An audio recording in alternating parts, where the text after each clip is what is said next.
एक वायरस जो दुनिया की आधी आबादी खत्म कर सकता है, वो मुझे वापस चाहिए।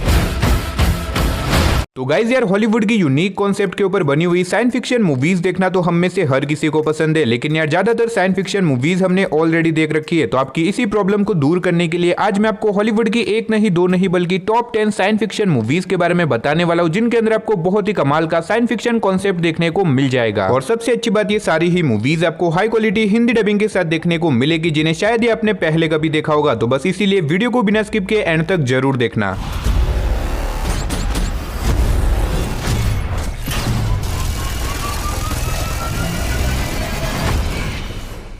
तो चलिए बिना देरी के वीडियो की शुरुआत करते हैं हमारी आज की लिस्ट के नंबर 10 की मूवी से, जिसका नाम है everything everywhere all at once. ये 2022 में रिलीज हुई एक एक्शन साईफाई मूवी है, जिसे IMDb की तरफ से 7.8 आउट ऑफ 10 की रेटिंग मिली हुई है। इस मूवी के अंदर में कहानी दिखाई जाती है एक चाइनीज लेडी की, जो कि अपनी फैमिली के साथ एक नॉर्मल लाइफ जी रही होती है और वो अपनी नॉर्मल लाइफ से बहुत ज्यादा खुश होती है। लेकिन ऐसे में इस चाइनीज लेडी की लाइफ तब बदल जाती है जब उसे पता चलता है मल्टी वर्ल्ड के कॉन्सेप्ट के बारे में, यानी कि उसे अलग अलग यूनिवर्स में जाके हमारी दुनिया को डिस्ट्रॉय होने से बचाना होगा। और ऐसे में इस चाइनीज लेडी को कैसे भी करके अपने इस मिशन को पूरा करना होगा, वरना हमारी दुनिया पूरी तरीके से डिस्ट्रॉय हो जाएगी। अब इससे आगे मैं आपको मूवी की कहानी के बारे में नहीं बताना चाहता, वरना मूवी की स्टोरी रिवील हो सकती है। अब ये मूवी कितनी ज्यादा अच्छी है वो आप इस बात से अंदाजा लगा सकते हो कि ये मूवी अब तक 10 से भी ज्यादा ऑस्कर जीत चुकी है। तो अगर आपको इस तरह की मल्टी वर्ल्ड के कॉन्सेप्ट के ऊपर बनी हुई टाइम ट्रेवल वाली मूवीज देखना पसंद है, जिसके अंदर आपको एक्शन के साथ साथ कॉमेडी भी देखने को मिले, तो डेफिनेटली मैं आपको रिकमेंड करूंगा कि आप इस मूवी को एक बार जरूर ट्राई करना, जो कि आपको हिंदी लैंग्वेज के साथ सोनी लिव के एप्लीकेशन के ऊपर देखने को मिल जाएगी। तो नंबर 9 पे जो मूवी आती है उस मूवी का नाम है इन्फिनाइट। ये 2021 में रिलीज हुई एक एक्शन साईफाई मूवी है, जिसे IMDb की तरफ से 5.5 आउट ऑफ 10 की रेटिंग मिली हुई है। इस मूवी के अंदर में कहानी दिखाई जाती है इवान नाम के एक आदमी की, जिसे कुछ दिनों से बहुत अजीब तरह के सपने आ रहे हैं, जिससे कि वो अपनी लाइफ से बहुत ज्यादा परेशान हो चुका है। लेकिन ऐसे में इवान की लाइफ में प्रॉब्लम तो तब आती है जब उसे एक एजेंसी के थ्रू पता चलता है कि असल में उसे जो सपने आ रहे हैं वो कोई नॉर्मल सपने नहीं है, वो उसकी यादें हैं जो कि उसकी पुरानी लाइफ से जुड़ी हुई है, यानी कि पिछले जन्म में वो एक बहुत ही खतरनाक असेशन हुआ करता था। और अब ऐसे में वो एजेंसी इवान को एक मिशन देती है, एक बहुत ही पावरफुल और एक बहुत ही खतरनाक वेपन की रक्षा करने का, जो कि अगर किसी गलत हाथों में पड़ गया तो पूरी की पूरी इंसानियत खत्म हो सकती है। अब ऐसे में इवान उस पावरफुल वेपन की रक्षा कैसे करेगा, और इस बीच मूवी के अंदर जो कुछ भी इंटरेस्टिंग चीजें होने वाली है वो सब जानने के लिए आप इस मूवी को देख सकते हो। अब इस मूवी के अंदर आपको साइंस फिक्शन कॉन्सेप्ट के साथ साथ बहुत ही कमाल के एक्शन सीन भी देखने को मिल जाएंगे। अगर आप एक एक्शन साईफाई वाली मूवी देखना चाहते हो तो आप इस मूवी को ट्राई कर सकते हो, जो कि आपको हिंदी लैंग्वेज के साथ Amazon प्राइम वीडियो के ऊपर देखने को मिल जाएगी। तो नंबर 8 पे जो मूवी आती है उस मूवी का नाम है अंडर वाटर। ये 2020 में रिलीज हुई एक हॉरर साईफाई मूवी है, जिसे IMDb की तरफ से 5.9 आउट ऑफ 10 की रेटिंग मिली हुई है। इस मूवी के अंदर में कहानी दिखाई जाती है नोरा नाम की एक लड़की की, जो कि एक अंडर वाटर रिसर्च सेंटर के अंदर काम करती है, जहां पे वो बेसिकली समंदर के अंदर छुपे हुए नए नए और पुराने जीवों के ऊपर रिसर्च वगैरह करती है। लेकिन ऐसे में कहानी में ट्विस्ट तो बताया जब एक दिन नोरा और उसकी टीम का सामना कुछ बहुत ही खतरनाक अजीब तरह के क्रिएचर से हो जाता है, जो कि लाखों सालों से समंदर के नीचे छुपे हुए थे। और अब ऐसे में वो क्रिएचर नोरा और उसकी टीम और उनकी लैब के ऊपर अटैक कर देते हैं, जिसकी वजह से वो लोग एक बहुत बड़ी प्रॉब्लम में फंस जाते हैं। अब ऐसे में नोरा और उसके बाकी सारे टीम मेंबर अपने आप को उन मॉन्स्टर क्रिएचर से कैसे बचाएंगे, आखिर क्या वो लोग यहाँ से जिंदा बाहर निकल भी पाएंगे या फिर नहीं, वही सब कहानी जानने के लिए आप इस मूवी को देख सकते हो। अब अगर आप इस तरह की अंडर वाटर के ऊपर बनी हुई साइंस फिक्शन मूवीज देखना चाहते हो तो डेफिनेटली मैं रिकमेंड करूंगा आप इस मूवी को जरूर ट्राई करना, जो कि आपको हिंदी लैंग्वेज के साथ Amazon प्राइम वीडियो के ऊपर देखने को मिल जाएगी। तो नंबर 7 पे जो मूवी आती है उस मूवी का नाम है G.I. Joe रेटिलेशन। ये 2013 में रिलीज हुई एक एक्शन साईफाई मूवी है, जिसे IMDb की तरफ से 5.7 आउट ऑफ 10 की रेटिंग मिली हुई है। इस मूवी के अंदर में कहानी दिखाई जाती है अमेरिका के प्रेसिडेंट की, जिन्हें किडनैप कर लिया जाता है और उनकी जगह पे उनके ही जैसा दिखने वाला एक और नया आदमी अमेरिका का प्रेसिडेंट बन जाता है। और अब उस नकली प्रेसिडेंट के पास दुनिया की सबसे पावरफुल कंट्री का एक्सेस आ चुका है, जिससे कि वो पूरी की पूरी दुनिया को डिस्ट्रॉय करके उसके ऊपर अपना राज चला सकता है। अब इसी बीच हमें कहानी दिखाई जाती है G.I. Joe नाम की एक टीम की, जिन्हें उस नकली प्रेसिडेंट के बारे में पता चल जाता है, जिसके बाद वो लोग निकल जाते हैं एक मिशन के ऊपर उस प्रेसिडेंट को रोकने के लिए। अब आखिर क्या G.I. Joe की टीम अपने इस मिशन को पूरा कर पाएंगे, और इस बीच मूवी के अंदर उनके साथ जो कुछ भी होता है वो सब जानने के लिए आप इस मूवी को देख सकते हो। अब अगर आप एक बढ़िया सी नॉन स्टॉप एक्शन वाली साइंस फिक्शन मूवी देखना चाहते हो तो आप इस मूवी को ट्राई कर सकते हो, जो कि आपको हिंदी लैंग्वेज के साथ प्राइम वीडियो के ऊपर देखने को मिल जाएगी। तो नंबर 6 पे जो मूवी आती है उस मूवी का नाम है रोबोकॉप। ये 2014 में रिलीज हुई एक एक्शन साईफाई मूवी है, जिसे IMDb की तरफ से 6.1 आउट ऑफ 10 की रेटिंग मिली हुई है। इस मूवी के अंदर में कहानी दिखाई जाती है डिटेक्टिव एलेक्स की, जो कि एक दिन एक बॉम्ब ब्लास्ट के अंदर पूरी तरीके से जख्मी हो जाता है और इसी वजह से उसकी लोअर बॉडी पूरी तरीके तरीके से खत्म हो जाती है। अब ऐसे में एक रोबोट बनाने वाली कंपनी एलेक्स को अपने साथ ले जाती है ताकि वो एलेक्स की बाकी बची बॉडी को एक रोबोट के अंदर ट्रांसफर कर सके, जिससे कि एलेक्स वापस से अपनी नॉर्मल लाइफ जी सकता है और वापस से वो चल फिर सकता है। अब ऐसे में एलेक्स जो कि अब आधा इंसान है और आधा रोबोट, इसी वजह से वो नॉर्मल इंसानों से बहुत ज्यादा पावरफुल बन चुका है। लेकिन कहानी में ट्विस्ट बताया है जब वो कंपनी धीरे धीरे करके एलेक्स के ऊपर अपना कंट्रोल जमाने लग जाती है, जिसकी वजह से एलेक्स और उस कंपनी के बीच में एक बहुत बड़ी जंग छिड़ जाती है। अब इससे आगे मैं आपको मूवी की कहानी के बारे में नहीं बताऊंगा। अगर आप जानना चाहते हो कि आगे मूवी में क्या कुछ होता है तो आप इस मूवी को हिंदी लैंग्वेज के साथ नेटफ्लिक्स के ऊपर देख सकते हो। तो नंबर 5 पे जो मूवी आती है उस मूवी का नाम है मेगन। ये 2022 में रिलीज हुई एक हॉरर साइफाई मूवी है जिसे IMDb की तरफ से 6.3 आउट ऑफ 10 की रेटिंग मिली हुई है। इस मूवी के अंदर हमें कहानी दिखाई जाती है कैंडी नाम की एक लड़की की, जिसकी पेरेंट्स की एक दिन एक कार एक्सीडेंट के अंदर मौत हो जाती है। अब ऐसे में अपने पेरेंट्स की डेथ के बाद कैंडी अपने आंटी के घर पे रहने के लिए चली जाती है और वहां पे जाने के बाद उसकी आंटी जो कि बेसिकली डॉल बनाने का काम करती है, वो कैंडी के लिए एक ऐसी डॉल बनाती है जो कि दिखने में हूबहू इंसानों की तरह दिखती है। अब ऐसे में ये डॉल जो कि बेसिकली एक रोबोट है जिसका नाम मेगन है और इस डॉल को बेसिकली बच्चों के खेलने के लिए बनाया गया था। लेकिन कहानी में ट्विस्ट बताया है जब धीरे धीरे करके ये डॉल बहुत अजीब तरह की हरकतें करने लग जाती है। अब इससे आगे मैं आपको मूवी की कहानी के बारे में नहीं बता सकता वरना मूवी की स्टोरी रिवील हो सकती है। अब अगर आप जानना चाहते हो कि आगे मूवी में मेगन नाम की डॉल क्या कुछ करती है तो आप इस मूवी को वन टाइम वॉच के लिए ट्राई कर सकते हो। और अगर आप इस मूवी को देखना चाहते हो तो ये मूवी आपको हिंदी लैंग्वेज के साथ Amazon प्राइम वीडियो और नेटफ्लिक्स के ऊपर देखने को मिल जाएगी। तो नंबर 4 पे जो मूवी आती है उस मूवी का नाम है लूसी। ये 2014 में रिलीज हुई एक एक्शन साइफाई मूवी है जिसे IMDb की तरफ से 6.4 आउट ऑफ 10 की रेटिंग मिली हुई है। इस मूवी के अंदर में कहानी दिखाई जाती है लूसी नाम की एक लड़की की, जिसे एक दिन कुछ बहुत ही खतरनाक लोग किडनैप कर देते ताकि वो उसके पेट में बहुत सारा ड्रग्स छुपा के उसे दूसरी कंट्री में ट्रांसफर कर सके। लेकिन ऐसे में कहानी में ट्विस्ट बताया जब अचानक से वो सारा ड्रग्स जो कि लूसी के पेट में होता है वो किसी रीजन की वजह से फट जाता है, जिसकी वजह से लूसी के अंदर वो सारा ड्रग्स चला जाता है और इसी वजह से लूसी के अंदर बहुत ही तगड़े लेवल का सुपर पावर आ जाता है। अब ऐसे में लूसी इतनी ज्यादा पावरफुल बन चुकी है कि वो किसी भी चीज को कंट्रोल कर सकती है, यहाँ तक कि वो इंसानों के ब्रेन को भी कंट्रोल कर सकती है। और इसके बाद लूसी निकल जाती है उन सभी लोगों से अपना बदला लेने के लिए जिन्होंने उसके पेट के अंदर वो सारा ड्रग्स डाला था। अब आखिर क्या लूसी उन लोगों को ढूंढ के अपना बदला ले पाएगी? और इस बीच मूवी के अंदर जो कुछ भी इंटरेस्टिंग चीजें होने वाली है वो सब जानने के लिए आप इस मूवी को देख सकते हो। अब इस मूवी का कॉन्सेप्ट काफी कमाल का है, अगर आपने नहीं देखा तो आप इस मूवी को एक बार जरूर ट्राई करना, जो कि आपको हिंदी लैंग्वेज के साथ नेटफ्लिक्स और Amazon प्राइम वीडियो के ऊपर देखने को मिल जाएगी। तो नंबर 3 पे जो मूवी आती है उस मूवी का नाम है इट वॉट इनसाइड। ये 2024 में रिलीज हुई एक हॉरर साइफाई मूवी है जिसे IMDb की तरफ से 6.6 आउट ऑफ 10 की रेटिंग मिली हुई है। इस मूवी के अंदर में कहानी दिखाई जाती है कुछ दोस्तों की जो कि एक जगह के ऊपर जाते हैं ताकि वहां पे जाके वो पार्टी वगैरह कर सके। अब ऐसे में यहाँ पे आने के बाद वो लोग अपने एक पुराने दोस्त को अपनी पार्टी के अंदर बुलाते हैं जो कि अपने साथ एक बहुत ही अजीब तरह का गेम लेके आता है, जिसको खेलने के बाद वो लोग अपनी आत्मा को एक दूसरे की बॉडी के अंदर ट्रांसफर कर सकते हैं। अब ऐसे में ये लोग अपने मजे के लिए इस गेम को खेलने के लिए रेडी हो जाते हैं, लेकिन ऐसे में इस गेम को खेलने के बाद इन लोगों के साथ जो कुछ भयानक चीजें होती है उसके बारे में इन्होंने शायद अपने सपने में भी नहीं सोचा होगा। अब आखिर इस गेम को खेलने के बाद इन लोगों के साथ क्या कुछ होता है, आखिर इस गेम को किसने और क्यों बनाया, वही सब कहानी जानने के लिए आप इस मूवी को देख सकते हो। तो अगर आप एक यूनिक कॉन्सेप्ट वाली साइंस फिक्शन मूवी देखना चाहते हो तो आप इस मूवी को ट्राई कर सकते हो, जो कि आपको हिंदी लैंग्वेज के साथ नेटफ्लिक्स के ऊपर देखने को मिल जाएगी। तो नंबर 2 पे जो मूवी आती है उस मूवी का नाम है एलिवेशन। ये 2024 में रिलीज हुई एक post apocalypse science fiction movie है जिसे IMDb की तरफ से 5.6 आउट ऑफ 10 की रेटिंग मिली हुई है। इस मूवी के अंदर में कहानी दिखाई जाती है विल नाम के एक आदमी की, जो कि 8000 फीट एक पहाड़ के ऊपर बने हुए एक छोटे से गांव के अंदर रहता है। अब ऐसे में इन गांव वालों को पहाड़ से नीचे उतरने के लिए गवर्नमेंट की परमिशन लेनी पड़ती है, क्योंकि पहाड़ के नीचे वाली दुनिया में कुछ बहुत ही अजीब तरह के मॉन्स्टर क्रिएचर है, जो कि किसी ने भी पहाड़ से नीचे उतरने की कोशिश करी तो वो क्रिएचर उन्हें वहीं पे मार देंगे। अब इसी बीच हमें कहानी दिखाई जाती है विल नाम के एक आदमी की, जिसके बेटे को मेडिकल इमरजेंसी आ जाती है, जिसकी वजह से विल डिसाइड करता है पहाड़ से नीचे उतरने का, ताकि नीचे जाके वो कुछ ऐसी दवाइयां ला सके जिससे कि उसके बेटे की जान बच सके। अब ऐसे में विल अपने 2 फैमिली मेंबर्स के साथ निकल जाता है अपने उस काम को पूरा करने के लिए, लेकिन वहां पे जाने के बाद उनका सामना उन एलियन क्रिएचर से हो जाता है, जो कि विल और उसकी फैमिली के पीछे पड़ जाते हैं उसे मारने के लिए। अब ऐसे में विल अपने आप को और अपनी फैमिली की जान कैसे बचाएगा और आखिर वो एलियन क्रिएचर कौन है, कहां से आए, वही सब कहानी जानने के लिए आप इस मूवी को देख सकते हो। अब अगर आपको इस तरह की एलियन क्रिएचर वाली मूवीज देखना पसंद है तो आप इस मूवी को ट्राई कर सकते हो, लेकिन अनफॉर्चुनेटली ये मूवी आपको किसी भी OTT प्लेटफॉर्म पे देखने को नहीं मिलेगी। तो अगर आप इस मूवी को देखना चाहते हो तो आप इस मूवी को इंटरनेट के ऊपर ढूंढ के हिंदी लैंग्वेज में देख सकते हो। तो फाइनली नंबर 1 पे जो मूवी आती है उस मूवी का नाम है डोंट लुक अप। ये 2021 में रिलीज हुई एक एक्शन साइफाई मूवी है जिसे IMDb की तरफ से 7.2 आउट ऑफ 10 की रेटिंग मिली हुई है। इस मूवी के अंदर में कहानी दिखाई जाती है 2 एस्ट्रोनॉट्स की, जिन्हें एक दिन अचानक से पता चलता है कि एक बहुत बड़ा कॉमेट जो कि हमारे अर्थ से टकराने वाला है, जिसकी वजह से अर्थ पूरी तरीके से डिस्ट्रॉय हो जाएगा। अब ऐसे में ये दोनों एस्ट्रोनॉट्स इस बात को पूरी दुनिया को बताना चाहते हैं, लेकिन कोई भी उनकी बातों पे यकीन नहीं करता। अब ऐसे में ये दोनों अपनी बातों पे यकीन करवाने के लिए आगे मूवी में क्या कुछ करने वाले, आखिर क्या सही में हमारी दुनिया खत्म होने वाली है। और इस बीच मूवी के अंदर जो कुछ भी भी इंटरेस्टिंग चीजें होने वाली है वो सब जानने के लिए आप इस मूवी को देख सकते हो। अब मेरे हिसाब से ये अब तक की one of the most underrated science fiction movie है। अगर आपने अभी तक इस मूवी को नहीं देखा तो मैं चाहूंगा कि आप इस मूवी को एक बार जरूर ट्राई करना, जो कि आपको हिंदी लैंग्वेज के साथ नेटफ्लिक्स के ऊपर देखने को मिल जाएगी। तो गाइस बस यही थी हमारी आज की top 10 best science fiction movies. वैसे आपने इनमें से कौन कौन सी मूवीज को देख रखा है और आपकी अब तक की फेवरेट साइंस फिक्शन मूवी कौन सी है, कमेंट बॉक्स में जाके जरूर बता देना। तो चलिए गाइस उसी के साथ हमारी आज की वीडियो को इधर ही खत्म करते, मिलते और किसी नई वीडियो के साथ, तब तक के लिए टाटा बाय बाय।